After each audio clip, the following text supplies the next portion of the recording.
All right, everybody, welcome to Modern Financial Wellness. My guest today is Tim Jai Baker. He is a wealth advisor, founder of Luminess Wealth, and the author of The Awakened Investor. Tim, welcome, and thanks so much for joining us. I really appreciate it. Jim, I appreciate you having me on your show today and look forward to our conversation. Likewise. So we had a quick kind of get to know you session before we scheduled this recording, but I was hoping to learn a little bit more about you. And I think it'll be really informative for our listeners to understand a little bit more about your background and who you are. So I think to get right into it, you've never explained where Jai came from in your name. I assume that's not your God-given middle name. Can you tell us more about that? Sure. Actually, my older brother named me after his favorite TV show, Lassie. Well, he didn't name me Lassie, but he named me after his owner, Timmy. And that's what at birth my parents named me. So I was always this little Timmy. But in 2005, I had quite a year. At the beginning of that year, I was scheduling going to a retreat by Dr. Deepak Chopra in San Diego. That was going to be in September, late September. And then I was going to also go the following January on a temple tour to India with his partner, Roger Gabriel, and 20 other people. A couple of weeks after I scheduled these two events, I canceled the temple tour. I didn't think that I could take that much time away from work. I was too important to my clients to leave for that long a period, and I canceled it. But as the year unfolded, come September 2nd of that year, I lost my daughter, 21 years old, to an auto wreck. Well, when that happened, I put the temple tour back on my calendar. I just needed to process life and just time away. And so I went to the event in San Diego, Secrets to Enlightenment. That was fantastic. And then went to India in January in the Tamil Nadu region. That's South India. And we flew into Chennai, visited 5 cities. Also had an evening with the Prince of Tanjore in his palace. We were greeted with a fire parade. Had spent time alone with the prince in conversation. We had 5-course meal with belly dancers, and we toured the palace, and he sent us away with a fire parade. And so it was quite an event, quite a couple of weeks. But we were in the city of Tiruvannamalai, and that's at the base of, and there's the largest temple there in South India, and it's at the base of Mount Arunachala. On the other side of the mountain is a Sri Bhagavan Ramana Maharshi Ashram. And I was staying at the ashram and got up one morning and at 4 a.m. did a 2-hour meditation, walked down this long, wide path to the ashram for breakfast. And along the way were these breakfast vending carts on one side and these sadhus wearing orange robes on the other.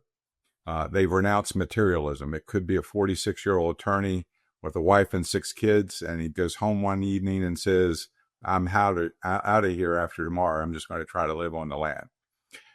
So these guys come to the temples and ashrams for some help. And so I went over there and I gave these guys money so they could get breakfast that morning.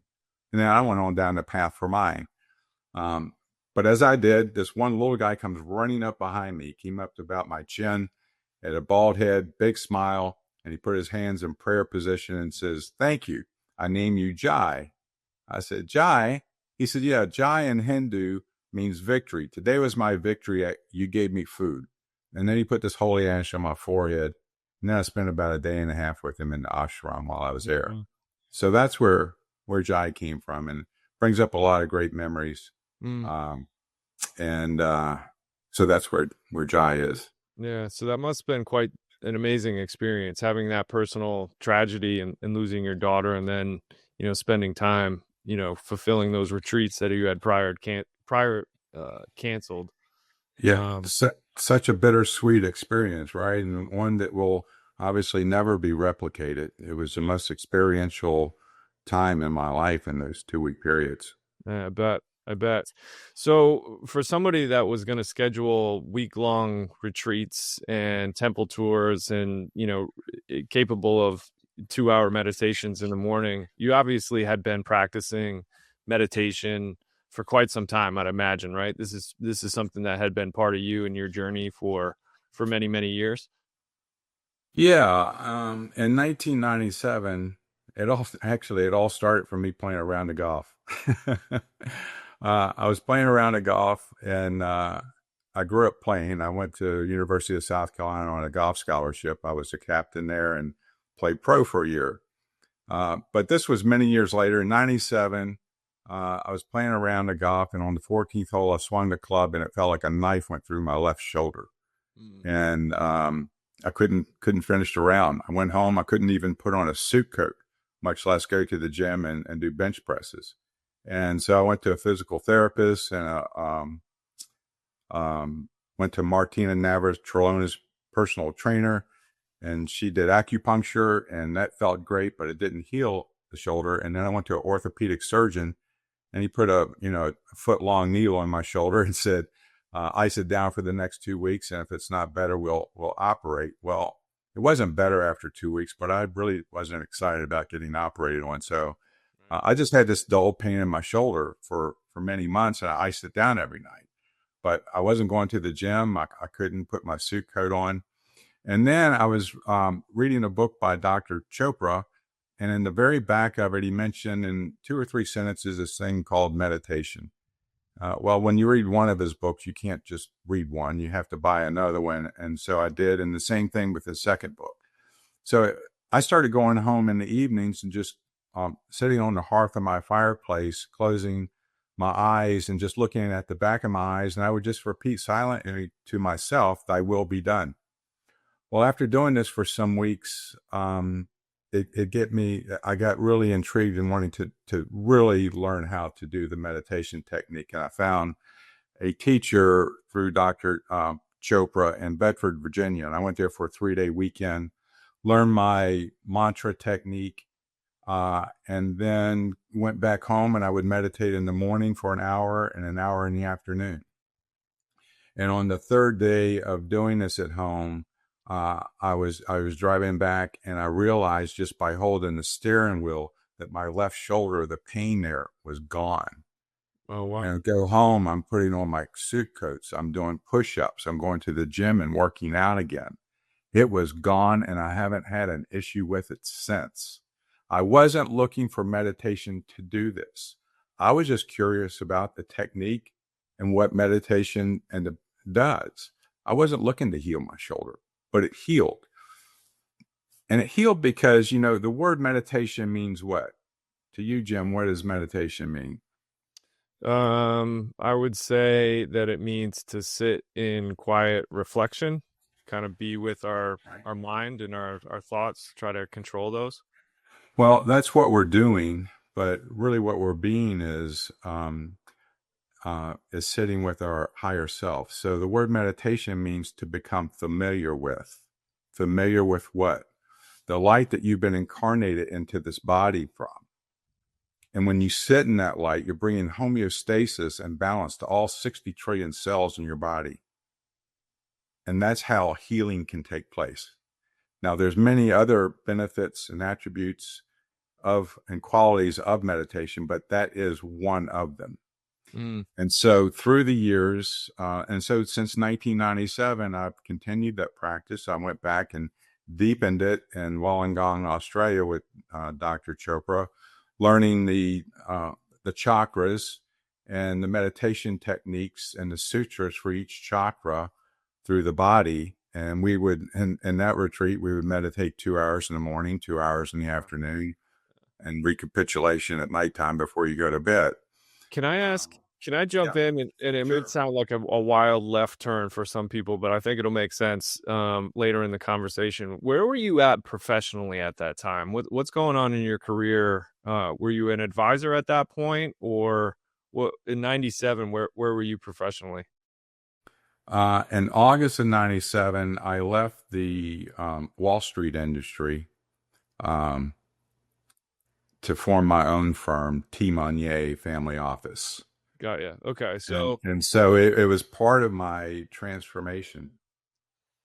Right. So it wasn't just this spiritual journey that you kicked off and finding meditation. You're also kind of going through a career transformation, professional transformation, and leaving Wall Street and trying to create a new type of firm in the way that you thought people should be taken care of and advised. Is that fair to say? Yeah, so when you spend that much time in emptiness, which is where you get when you're in a meditation, um, you tap into your authentic self, that higher self. And so so then that gets expressed in all aspects of your life. Mm-hmm. And in this way, it was channeled into my new work and what my vision was for serving other people. Mm. And what would you mind sharing what that vision was? What did you have in mind for serving folks as you left Wall Street? Well, Wall Street is a product oriented world. For Wall Street, uh, money and motion is profits to them. Now, they don't mind if the consumer makes money, but they're going to make theirs first. And then the broker selling those products is going to get theirs. Mm-hmm. And so usually the consumer is third in line in that food chain. The consumer needs to be the first one in line. And so my vision was to act in the best interest of the client, to become a fiduciary for the individuals and families and institutions that we were working with. Mm-hmm. And so that was the major change agent. Obviously I started out with, that was me and an assistant. And then I was able to organically build out my model and my processes for working with families in the very best way. Mm-hmm. Mm-hmm.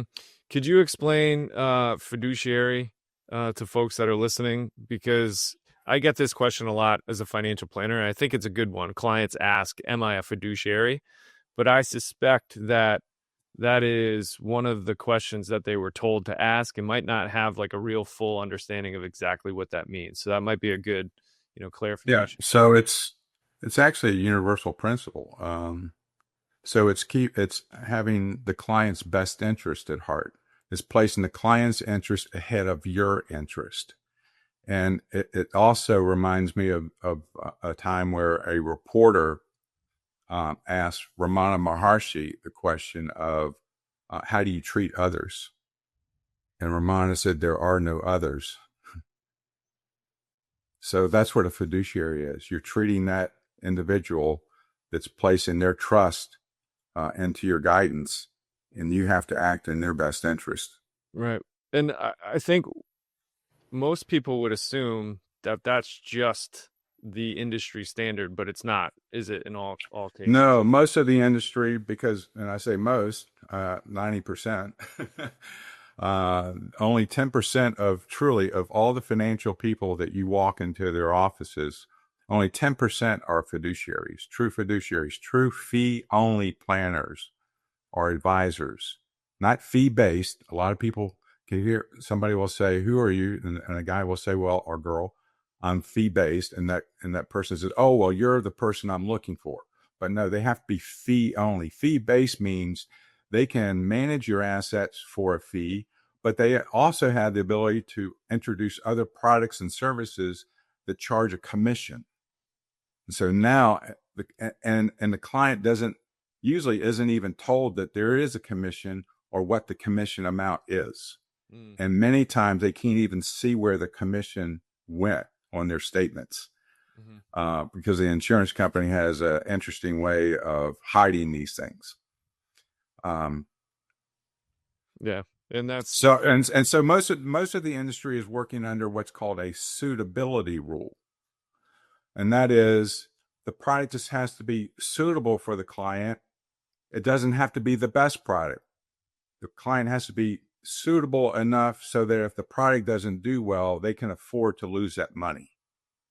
So they're operating under a suitability standard, and they don't have to look for the very best strategy, the very best investment choices available to the consumer.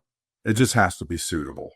Right. It's always surprising to me. There's always an article. There was one recently, and I forget the trade publication that it was in, but it was talking about how because of the change in administration and, what effect that might have on the Department of Labor, um, this moving the entire insurance industry, I think it was, into a fiduciary standard from the suitability standard was going to be put on pause. And it's always, again, it's surprising to me how much money and influence goes into lobbying regulators to kind of keep the industry under this less stringent suitability standard rather than just bringing everybody to the, where we all should be, which is under this fiduciary standard.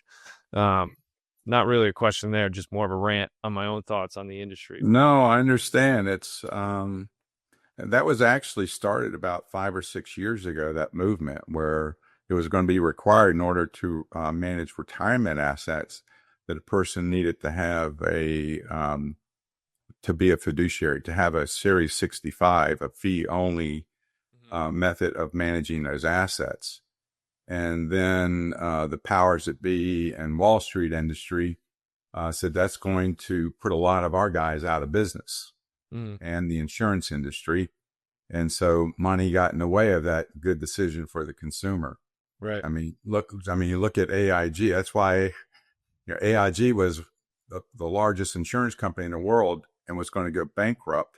And our government bailed them out. Money talks.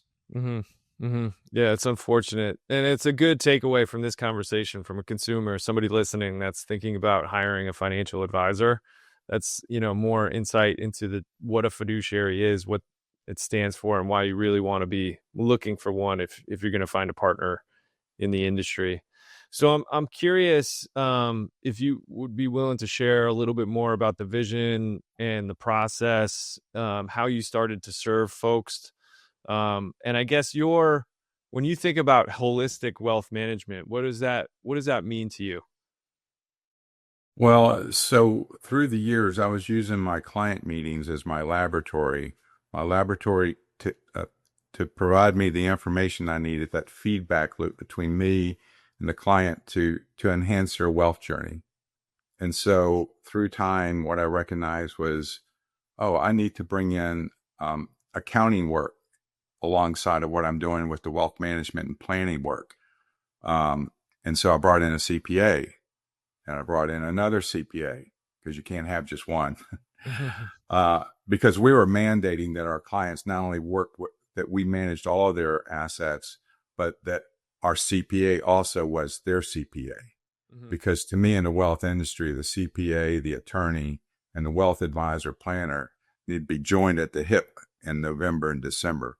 That's when the really critical and impactful wealth decisions and strategies are being formulated and implemented. Yeah. And so I brought in 2 CPAs, and then I brought in an attorney, an in-house attorney. Brought in other wealth advisors. I had a client service liaison. And then before I sold my former firm 4 years ago, I brought in an Ayurvedic practitioner for mind, body, spirit. What I noticed through the years, because I'd been at it so long, was that I thought that if we were meeting or exceeding our financial goals in life through into the retirement years, because I worked with a lot of these people for 30 plus years, that they would be contented, they would be happy, but they weren't. Financial success didn't translate into contentment, and my wealthiest client was my most stressed out client. And so I took a sabbatical for 3 years. First year I was consulting with my former firm, but they didn't need me. The second year I told people I was writing a book, but it wasn't. I had already written a lot of it, but the third year my story got old to me, and so I went to finish it. And so The Awakened Investor came out about a year ago now on Thanksgiving. So if I could just jump in real quick and kind of click into that. So the firm that you created sounded like it started with a lot of the traditional aspects of wealth management. So making sure that your planning and your investment strategy and your financial planner and investment advisor align with the tax side, which makes a whole lot of sense. I see it all the time in my practice where we'll implement a strategy on behalf of a client and we know that it's accurate and we know it's in their best interest. But when the the accountant gets the documents, the 1099s, and taking a look at the transfers and things that we're doing, there's always a bit of confusion. And sometimes those things can get messed up. So you're bringing these kind of traditional resources in-house. But then you realize that, if I'm hearing you correctly, regardless of this comprehensive, holistic wealth management firm that you've created to serve your clients and allowed them to accomplish these financial goals, there's a missing piece, which is happiness, fulfillment, contentment, all things related to us as a human being. Is that fair to say? It is, in the years, in the early 1200s, the etymology of the word wealth or wheel meant riches, prosperity, health, and well-being. And somewhere in the 1400s, it got dumbed down to just currency. And so what we've done is return back to the true etymology of wealth, the holistic aspect of who we are as beings. And because, it doesn't matter if we have all the money in the world, if we have no health and our relationships are non-existent. And so we're opening people's minds and hearts to the idea that we need to be more whole in who we are.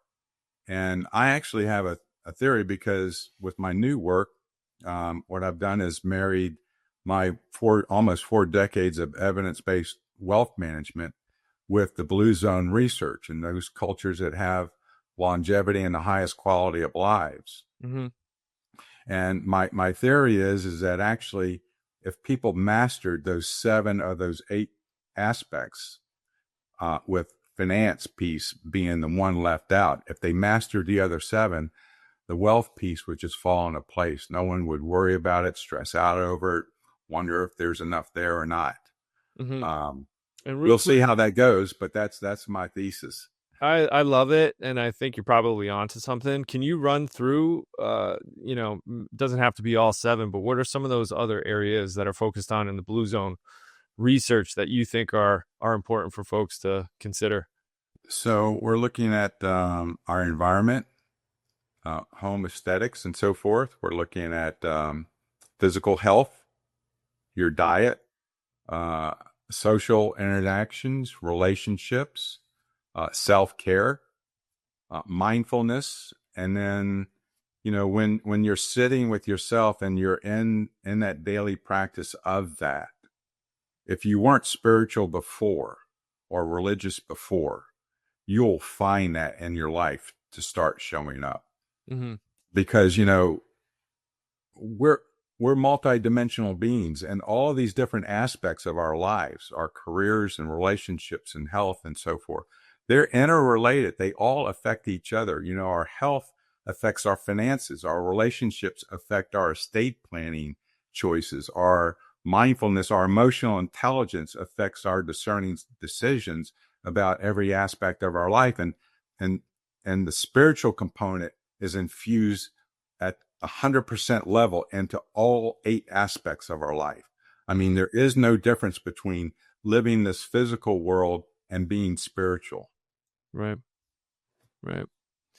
And so there's obviously this interconnectedness between all these other areas of our life and financial success or feeling good about our financial situation. I cut you off after you weren't writing a book around year 3. So you go on this sabbatical to kind of think through some of these things and how you can kind of serve some of these other areas of people's lives, and then also combine that with evidence-based wealth management and a formal plan. So what does that look like in practice now? How are you helping your clients on not just the financial, but the spiritual, the mindful, their environment, their relationship? Great question. So along the path of completing that book, I also knew that I was going to re-enter the marketplace, because I never thought of myself as somebody that would ever be retired. I'm going to be like that TV anchor guy that you watch at 6 o'clock every night. You turn on the TV one night and he's not there because he's dead. I feel like in a material way, I'm always going to be doing this work. And so I recreated what my past career was, but deepened it into the consciousness aspect and the holistic aspect of who we are as beings. And so on my wealth team, I have an attorney, a CPA, a real estate advisor. I'm a wealth manager, planner. That's the wealth team. That's the usual suspects in a really comprehensive team of wealth management, right? It is. But yeah, while everybody needs to have those professionals, we are a team. So we're not using other professionals outside that team to work in that wealth space. And that's really the critical component, because as you know, any one member in our organization, there are many people like us around the country, but where the magic is we're a team. Mm-hmm. We're always communicating. We can be collegially challenging each other, but at the end of the day, we're following a mission statement of the families we're working for. And we're going to come up with the one best strategy for that family and present it to the family in that way. So that's where the magic is for a person to have a team that they are philosophically aligned and they know each other and they talk about the client situation possibly every day of the year. Mm-hmm. So that's the wealth component. But then I have a body nutrition coach. I have a mindfulness consciousness coach that works with our clients. I have a spiritual advisor, lifestyle coach, and I'm going to bring in an environmental advisor as well. And so also on that team, we've already are identifying a niche professional in hypnotherapy that will work with our clients. Mm-hmm.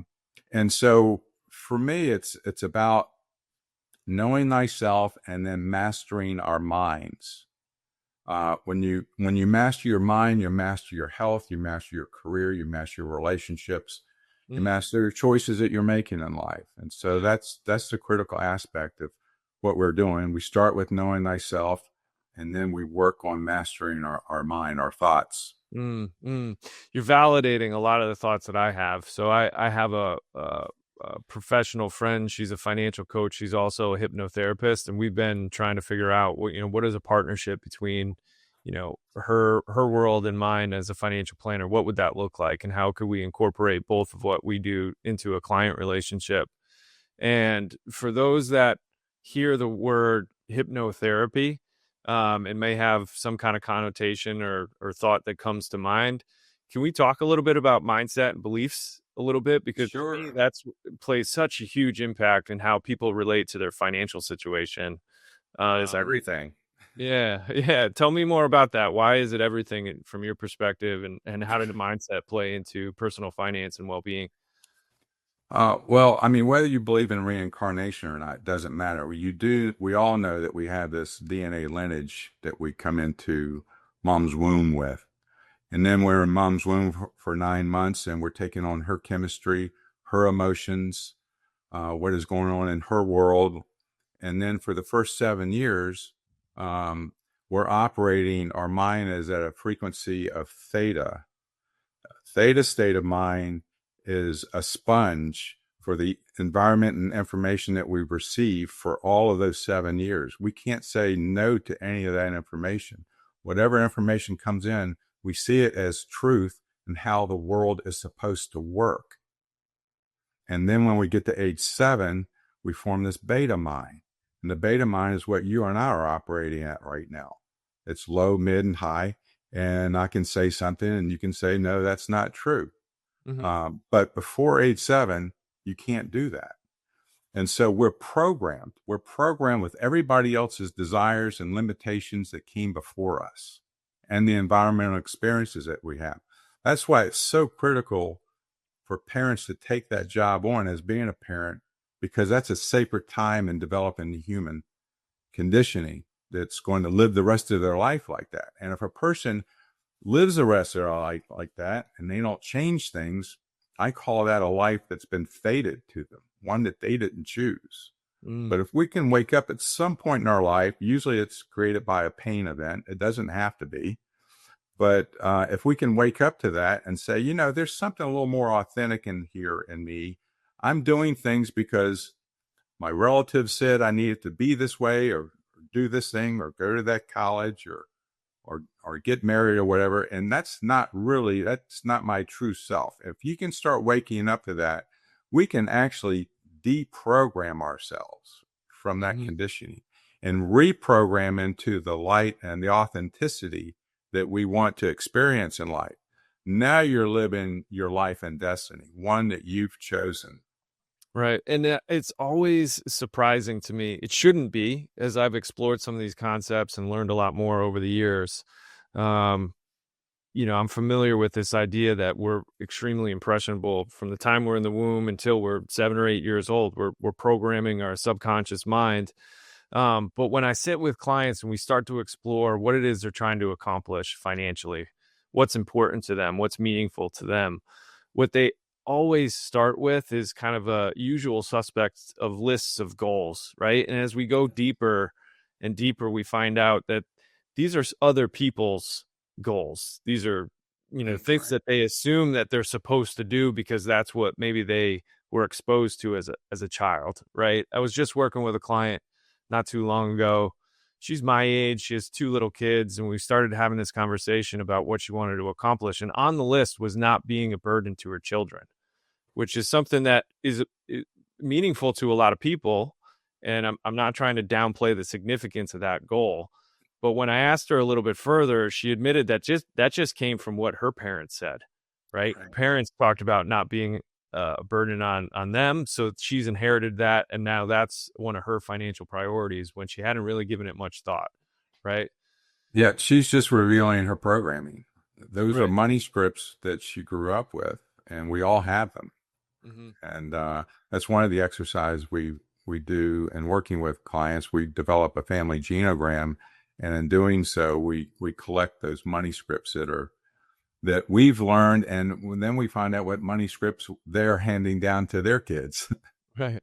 Yeah, are they continuing the same money scripts, or are they awakened to some new idea that will transmute those in some way? Right. And that's where, again, if people are listening to this and they hear hypnosis and they hear mindset, it's just like you just get on this flywheel, right? Of you've inherited these beliefs and mindsets, and you kind of operate in the world in a way that's not authentic, and you're not making the best decisions for yourself, and you just kind of perpetuate the wheel, so on and so forth, and pass those things down to your kids. So once you're aware of that, you go through a family genome project with somebody like yourself.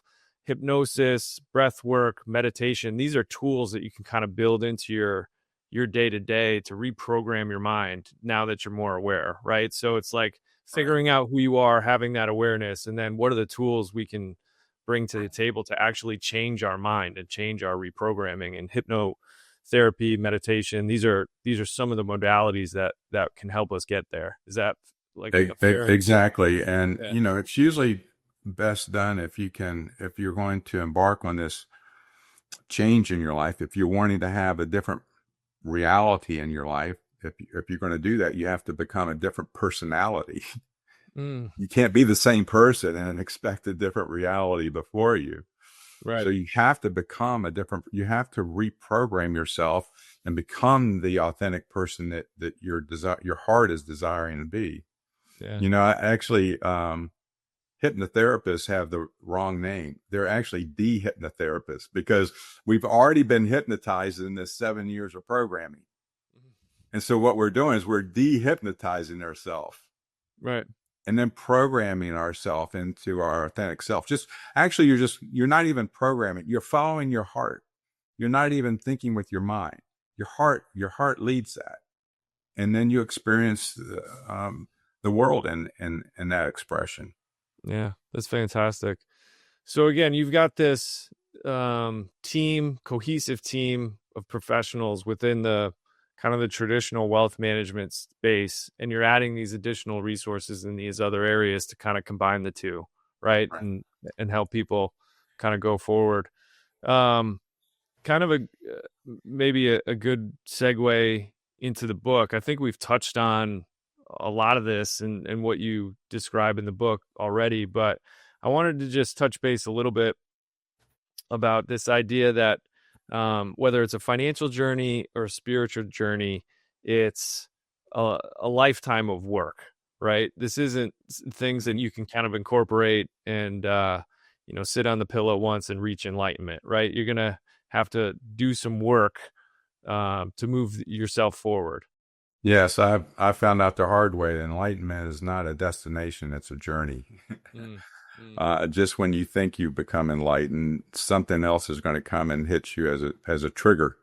mhm, You're going to have that reactionary, that reptilian mind come reveal itself to the world, and so then you realize it's a journey, and so that's why once you recognize these tools, once you find which ones resonate with you, because these people will resonate with meditation or different types of meditation, and then they have to find those types that resonate with them, or it could be breath work, or it could be hypnotherapy, it could be other modalities. But once you find your rhythm there with that, then it has to become part of your lifestyle. mm, You have to do this every day. My practice is a good hour or more first thing in the morning.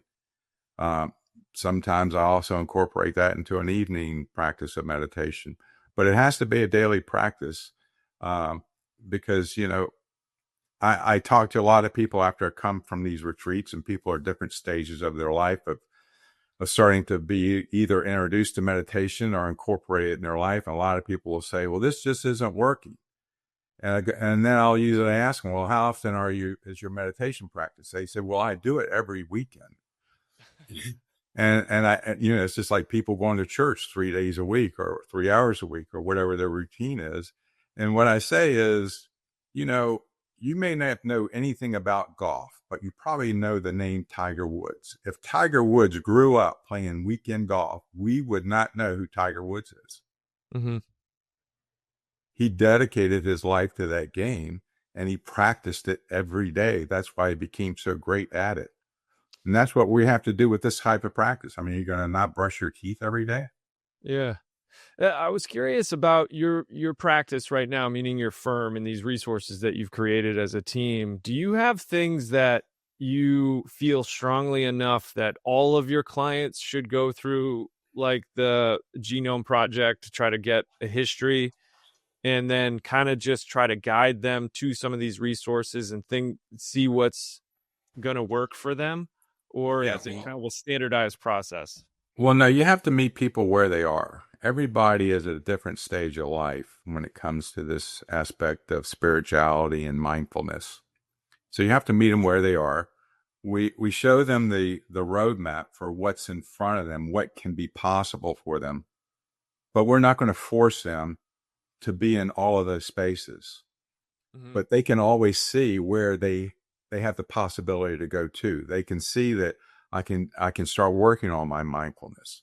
And once they get into there, they can see that they can work on their spirituality or how it's allowed to come into their life. But we don't say, you got to start doing these things, you got to start doing that. We let that evolve just organically within their lives, but they're seeing the roadmap of what the possibilities are. Right.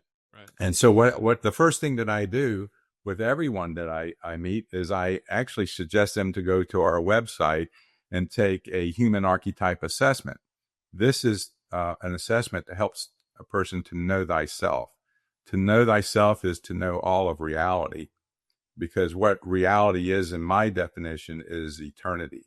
So once you can connect with this temporal physical body and see that you're a part of this eternal world, that's a game changer in itself. So to know thyself is to know all reality.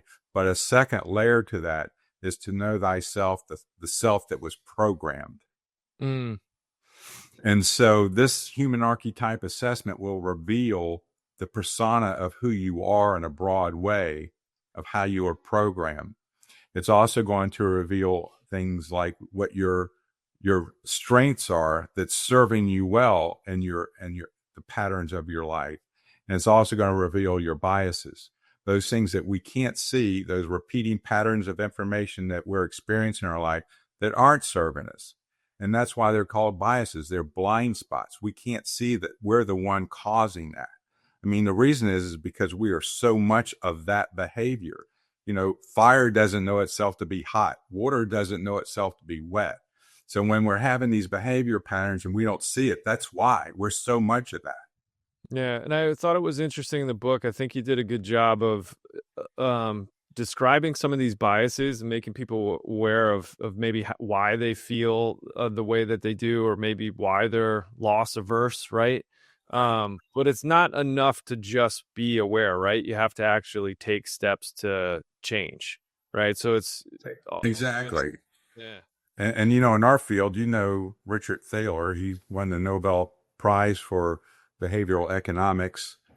He labeled these behaviors that we're showing up that's around financial decisions. It's not serving us very well. And he thought by simply labeling those things that we would stop doing those. But Richard Thaler even said that in his 40 years of work, he's never changed anybody's behavior, but he got a Nobel Prize for labeling all these things.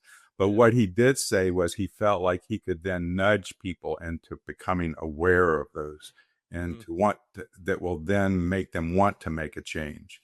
But, I can take all of these behavioral biases that we have and clump them up into one word. That's fear. That's our reptilian mind. That's that fight, flight, or freeze state, that reactionary state that when we get into situations that we're uncomfortable with. Right. And typically we don't make good decisions with a quick reaction. Right. And that's been evolved into us, right? I mean, those reactions and fear. Hundreds of thousands of years. Yeah. Right. So being aware of that, that's probably a great segue into the book, because you kind of break it down into two parts. And the first is, it has an interesting title I wanted to make sure I asked you about, which is financial terrorism. And you get into our mind's programming versus the industry that we're in. Can you tell us where you came up with the name financial terrorism to start? And then we could maybe explore some of that reptilian mind a little bit. Yeah, because, Wall Street, Bank Street, Insurance Street knows your mind better than you know your mind. It knows how to manipulate your mind based on these fears, your amygdala. We're always scouring our environment for danger and trouble. And Wall Street knows how to take advantage of it through their words, their advertisements, the sounds that are made, even the kind of words that are used that are irresponsible and using, but they're using them because they know they're going to strike either fear or greed. And greed is really just fear of missing out on, right? And it's just that fear and greed are on the same spectrum, but it's all fear. And so when they can do that to the consumer mind, then they can manipulate and get you to move your money around, moving money to Wall Street as profits in their pocket. And that's why they do it. The media is in bed with them because they're paying them advertising dollars to be there. And so it's a co-conspiracy between the product pushers of Wall Street, Bank Street, and Insurance Street and the advertisers, the media. And actually in the real world of things, they're just middlemen to capitalism, to the capital market system. And actually they're not even really needed in that way. We don't need to be paying these people commission dollars for this. And a lot of people in America have this poor idea or perception of capitalism, but it's not capitalism that they don't like. It's really, they don't like Bank Street, Insurance Street, and Wall Street and how they're treating them. And so, but we can eliminate, capitalism is fantastic for all of humanity. It's raised us to the level of our cultures and the way of being in our environments that we could have never experienced without it. And capitalism simply is just a way of compensating each other for the exchange of goods and services and experiences between each other. Right. It has to be. It's always been there, and it will always be here. And the reason, we wouldn't be doing it if it didn't work, but it works. Right. But it goes haywire. And again, you kind of get into this in the first part of the book, where we've got these reptilian brains that were evolved to keep us safe and react to fear and different situations that we might come across. But we've got these programming from our parents, or these biases, beliefs and values, attitudes about money that we learned when we were little kids and we stuck with. And then we show up in our modern world where we're just bombarded with content from the media, paid advertisements, Wall Street. There's 24-hour coverage 7 days a week of financial markets, and doom and gloom sells better than hopeful optimism, right? So we're just showing up in this modern world where it becomes a little overwhelming to try to manage this as a human being, right? Well, it's overwhelming because it's brand new to the human condition and experience. I mean, it was not until 1978 that we came up with the employer 401k plan, where we first, as an employee, had a chance to see how investments worked or didn't work. I mean, before then, we were working for these big corporations that had defined benefit plans. The companies were managing our retirement monies for us and then paying us out a benefit in our retirement years. So, even before 1978, unless you had the ability to, beyond your retirement savings at the corporate level, have after-tax savings to experience any kind of investment experience and education in that. So this has been a very short window of time that humans have even needed to do this. And we weren't taught this growing up in schools. Financial programs aren't there. And so with this newness, we're just overwhelmed by it. And, what people today, the trap today is with the internet and information flow, people feel like just having access to information gives them the answers. But that doesn't give them the wisdom to know what to do with that information. And you need to have a professional filter there. And we're going to show the way for that.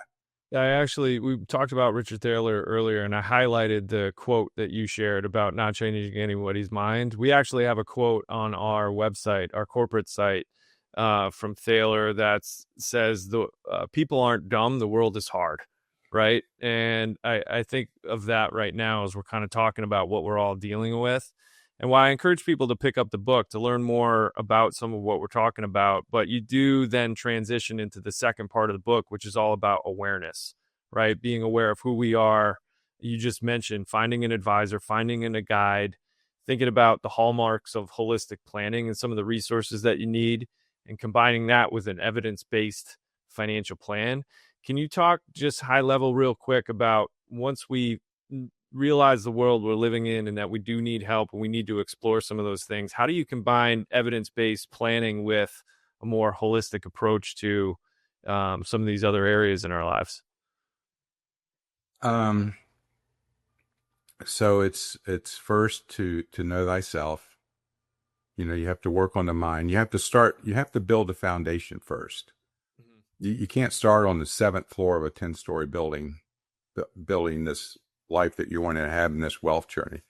So get that foundation built first, and then bring in the other components as necessary. But the next component, after you know thyself, you know the authentic self, you develop what your authentic goals are now, not the ones that your work colleagues are experiencing or trying to do or trying to get you be pulled into, or your family. And doing that through a financial plan. Financial plan organizes your life.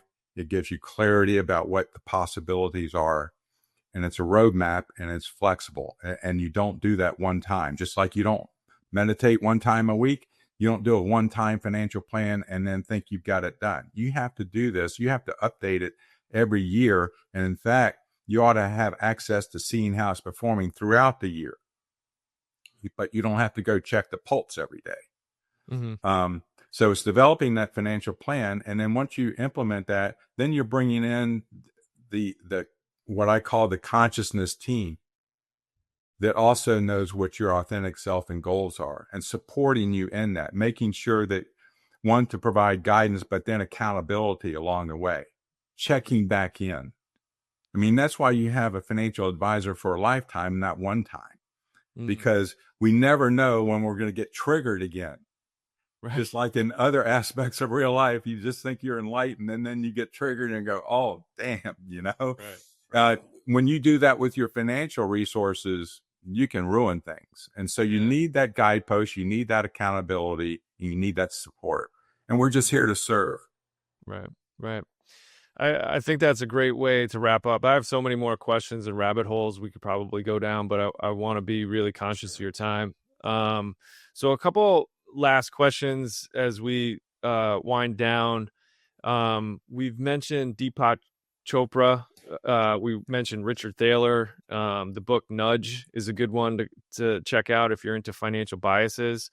Are there any other resources, books, the work of any individual that you might want to spotlight for folks if they're curious about starting a spiritual journey, doing some of this self-reflection, some of this personal work that we can maybe highlight for people?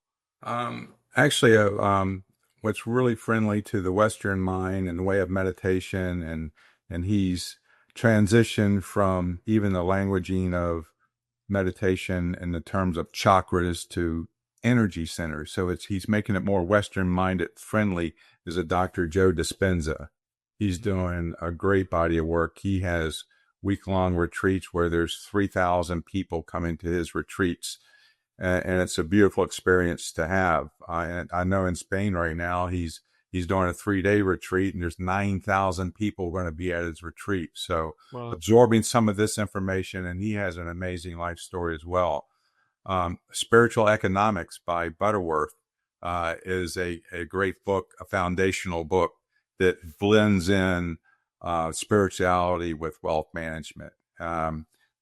As you've noted, there's so many great resources out there for us. And I've posted a lot on my website at luminesswealth.com. I'm sure you've posted things for people to be able to gravitate to and see and enjoy and open their eyes up to something that perhaps they haven't seen before. Yeah, we have, but it's always great to spotlight a few more. And I've learned a few new things here in our conversation today. So again, we appreciate that, helping us all get a little better along our own journey. Final question. This is a show about well-being, financial well-being specifically. When you hear the term financial well-being, what does that mean to you, if anything? Do you have any thoughts? Well, it's just one of 8 aspects of our lives. So it's just one aspect. And we have to respect that. We have to nourish that. We have to treat it in a respectful way. But it's just one aspect. In America, money is not just the elephant in the room, it's the room. And a way to begin to right size that is to understand it's just one piece of our big life that we have here. And the way to do that is to look at the other aspects and look at and know that health is your wealth, that relationships is your wealth, that mindfulness, your mind is your wealth. I mean, 90% of chronic diseases in our country are based on what you put in your mouth and what you put in your mind. And we have to master these things. Now you become wealthy. Right. I love that. It's just one aspect, and all these areas are worth focusing on and investing in. Give them equal attention. Yeah, it's a great way to wrap up. So the book is The Awakened Investor. Can you share the website one more time? And are there any other social media sites or anything where people should go check out you and your work? Absolutely. The Awakened Investor is on Amazon, and it's in all formats, including audio. You can find me through luminesswealth.com. Also, I would encourage you to, at that site, to go to the top bar of our site and click on Human Archetype Assessment and spend 15 minutes of quiet time going through that, and you'll get a very valuable report along with videos describing what your human archetype looks like. And you can sit there and enjoy it and agree or not agree with it. But there's also a video on there of our process, but you can reach my email, tim@luminesswealth.com. And number is 561-919-4808. Awesome. We will plan to take the human archetype test myself and then do a little follow-up, share with people, how I came out how I feel about it, maybe some of the disagreements that I have with what I found. So I definitely encourage folks to check out the website, take the archetype test. If you're related to the conversation, definitely pick up the book and think about reaching out to Tim. Tim, thank you so much. I really appreciate it. Love to keep in touch and maybe have you back on one of these days. I'm sure there's a lot more we can get into. But thank you again for your time. Absolutely. I had a great experience with you, Jim, and look forward to knowing you more. Likewise. So Thanks for listening, everybody. If you could drop us a subscribe, a like, a share, comment, review, all that's helpful. As always, we appreciate you listening, and we will talk to you next time. Take care. Thanks again for listening to this episode. A quick note, although I do hope that the information that we talked about was helpful, in no way is anything discussed on the podcast to be taken as specific financial advice. Please consult your own advisors and do your own research when you're making important financial decisions.